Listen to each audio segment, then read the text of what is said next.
पाकिस्तान में 8 फरवरी के आम इंतखाबात के बाद हर पाकिस्तानी के जहन में ये सवाल कि कौन बनाएगा हुकूमत, दूसरा सवाल कौन बनेगा वज़ीर-ए-आज़म पाकिस्तान, और इससे हट के कौन होगा वज़ीर आला पंजाब, कौन होगा वज़ीर आला सिंध, कौन होगा वज़ीर आला बलोचिस्तान, कौन होगा वज़ीर आला खैबर पख्तूनख्वा, कौन होगा स्पीकर कौमी असम्बली और कौन बनेगा सदर पाकिस्तान। इन तमाम सवालों के जवाब आपके सामने रखूंगा।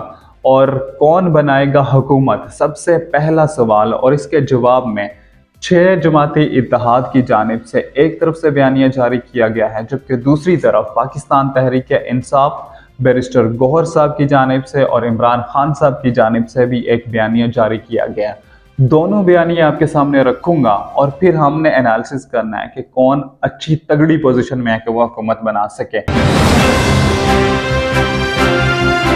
कानून के मुताबिक इंतखाबात के 21 दिन के अंदर आपको पहला असम्बली सेशन बुलाना होता है और आपको स्पीकर कौमी असम्बली के लिए इंतखाब करना होता है। उसके बाद वज़ीर-ए-आज़म का इंतखाब होता है और फिर सदर पाकिस्तान का इंतखाब होता है। अब अगर हम बात करें तो इस वक्त जो 6 जमाती इत्तेहाद है जिसमें शामिल है मुस्लिम लीग नून, पीपल्स पार्टी, MQM, मुस्लिम लीग काफ, इस्तेकाम पाकिस्तान पार्टी और बलोचिस्तान अवामी पार्टी, इन जमातों के रहनुमाओं ने मुश्तरका तौर पर कल के रोज़ गुज़श्ता रोज़ एक प्रेस कॉन्फ्रेंस की और उसमें उन्होंने कहा है कि हम मिलकर हुकूमत बनाएंगे, हम मिलकर पाकिस्तान को लेकर चलेंगे। अब इन 6 जमातों की कुल सीटों की बात करें तो बनती हैं 152 और हुकूमत बनाने के लिए दरकार होती हैं 169। और उसके अलावा अगर कोई भी बिल पास करवाना हो तो 2/3 अक्सरियत आपको ज़रूरी होती है, जिसमें 224 सीटें दरकार होती हैं।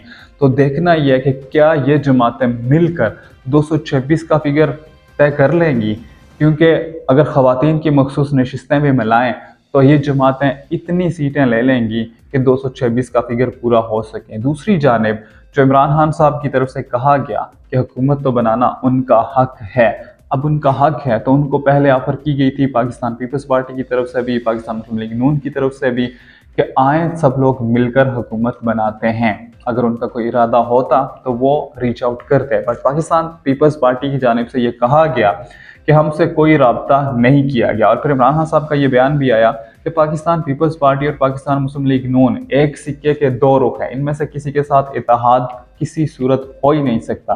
तो पाकिस्तान तहरीक इंसाफ अब ये सोच रही है कि वो जमात इस्लामी के साथ इत्तेहाद करके KP में हुकूमत बनाए और मजलिस वहदतुल मुस्लिमीन के साथ मिलकर पंजाब और वफाक में हुकूमत बनाए, लेकिन कुछ नामुमकिन सा दिखाई देता है। पाकिस्तान तहरीक इंसाफ को KP में इत्तेहाद करके और पंजाब में इत्तेहाद करके ख़वातीन की मखसूस नशिस्तें तो हासिल हो जाएंगी, मगर इतनी नहीं हासिल होंगी कि वो फिर भी हुकूमत बना सकें। और पाकिस्तान तहरीक इंसाफ का ये बयानिया बिल्कुल फलाप लगता है कि वो हुकूमत बनाएंगे, जबकि दूसरी जानिब जो 6 जमाती इत्तेहाद है उनका बयानिया और उनका जो इत्तेहाद है वो कुछ तगड़ा दिखाई देता है और वो मिलकर हुकूमत बना भी लेंगे।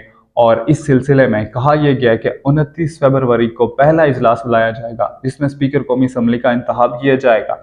और स्पीकर असम्बली के इंतखाब के लिए पाकिस्तान पीपल्स पार्टी की तरफ से जो नाम तजवीज़ किया जा रहा है वो साबिक वज़ीर-ए-आज़म यूसुफ रज़ा गिलानी का नाम है। अब देखना यह है कि क्या वो स्पीकर कौमी असम्बली बन पाते हैं या नहीं बन पाते। उसके बाद दूसरा मरहला आता है वज़ीर-ए-आज़म पाकिस्तान का, जिस सिलसिले में पाकिस्तान पीपल्स पार्टी की जानिब से बाकायदा तौर पर कहा गया है कि हम कोई वजारत नहीं लेंगे, हमारा जो वज़ीर-ए-आज़म है वो नहीं होगा। बिलावल भुट्टो इस ओहदे से सबकदोश होते हैं और वो इस दौड़ से अपने आप को बाहर निकाल चुके हैं। अब बचती है नून लीग, तो नून लीग की क़यादत की जानिब से ये कहा गया है कि हमारी तमाम क़यादत ने मिलकर शहबाज शरीफ साहब का नाम जो है वो फाइनल किया है, लेकिन शहबाज शरीफ साहब ये कहते हैं कि मेरी दरीना ख्वाहिश ये है कि मेरे बड़े भाई मियां मोहम्मद नवाज शरीफ साहब वज़ीर-ए-आज़म पाकिस्तान बने।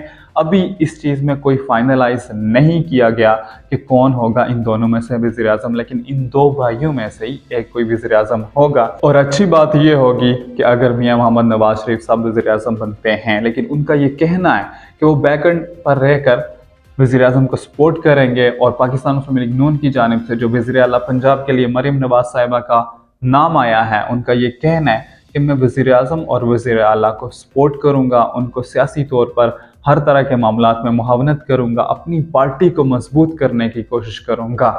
ये कहना है नवाज शरीफ साहब का। लेकिन जो क़यादत है, नून लीगी रहनुमा हैं, उनमें से ज़्यादा की ये ख्वाहिश है कि अगर वज़ीर आज़म बनते हैं तो वो मियाँ मोहम्मद नवाज शरीफ साहब को बनना चाहिए। और इससे कबल जो बयानिया भी बनाया गया है उसके तहत भी नवाज शरीफ साहब को वज़ीर आज़म बनना चाहिए। अब गो के जो वज़ीर आला पंजाब के लिए मरियम नवाज साहिबा का नाम आया है, इस पर बहुत सारी जमात के लोग जो है वो खुश नहीं हैं। बाकी जमात के इख्तलाफ अपनी तरफ, लेकिन अगर मैं आपको अपनी तरफ से बताऊं तो वज़ीर आला पंजाब के लिए मरियम नवाज साहिबा से हट के भी और बहुत सारे मौजू नाम हो सकते थे जो मुस्लिम लीग नून को इंतखाब करना चाहिए था। लेकिन ये पार्टी की अपनी सवाबदीद है, पार्टी का अपना फैसला है, तो इस पर हम कुछ भी नहीं कह सकते। और उससे हट के जैसा कि पाकिस्तान तहरीक इंसाफ ने खैबर पख्तूनख्वा में अली अमीन गंडापुर का नाम फाइनल किया वज़ीर आला केपी के लिए, तो उस पर भी बहुत सारे पार्टी लोगों को तहफ़्फ़ुज़ात हैं और अली अमीन गंडापुर को वज़ीर आला केपी नहीं देखना चाहते। अब इख्तिलाफ़ात अपनी तरफ होते हैं, लेकिन जो नाम फाइनलाइज हो जाएं फिर वही फाइनलाइज होते हैं। अब देखना यह है कि पाकिस्तान की बागडोर किन हाथों में जाती है। जाती हुई तो पाकिस्तान मुस्लिम लीग नून, पाकिस्तान पीपल्स पार्टी की तरफ दिखाई दे रही है, बल्कि 6 जमातें इत्तेहाद की जानिब, और ये 6 जमातें जिम्मेदार होंगी आगे पाकिस्तान के आने वाले हालात की।